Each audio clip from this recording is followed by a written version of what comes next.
បាទសួស្តីពុកម៉ែបងប្អូននៅក្នុងដៃខ្ញុំនេះដែរគឺជាប្រភេទថ្មលីចូមួយយ៉ាងដែលវាមានទំហំធំជាងថ្មលីចូដែលខ្ញុំធ្លាប់ review កន្លងមកថ្មលីចូនេះដែរគឺជាប្រភេទថ្មលីចូដែលមានទំហំ32-140មានន័យថាក្បាលរបស់វាមានទំហំទទឹង 3.2 ហ៊ុនហើយຂະຫນាតប្រវែងរបស់វាគឺ1 តឹក 4 រីឯកម្លាំងអាំពែរបស់វាគឺគេដាក់ក្នុងហ្នឹង15អាំពែវាស្មើនឹង 15000 មីលីអាំពែកម្លាំងវ៉ុលរបស់វាគឺ 3.2 វ៉ុលសង់ដាហើយវាមានកម្លាំងរហូតដល់48 វ៉ាត់ម៉ោងអញ្ចឹងថ្មនេះគឺជាភេទថ្មលីចូខ្លាំងធំទម្ងន់វាធ្ងន់គួរសមថ្មនេះដែរគឺអាយុកាលរបស់វាបើតាមដែលខ្ញុំឆែកជាមួយនឹងក្រុមហ៊ុនគឺមានអាយុកាលរហូតដល់3000 ដងអញ្ចឹងយើងអាចនិយាយបានថា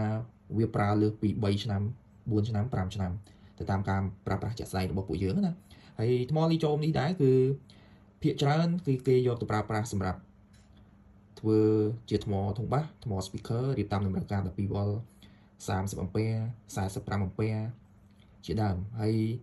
មួយវិញទៀតដែរគឺគេយកទៅធ្វើអាគុយភាគច្រើនគឺគេដែលគេនិយមហៅថាឈុតប្រយុទ្ធនៅក្នុងទឹកណាគេរៀបជា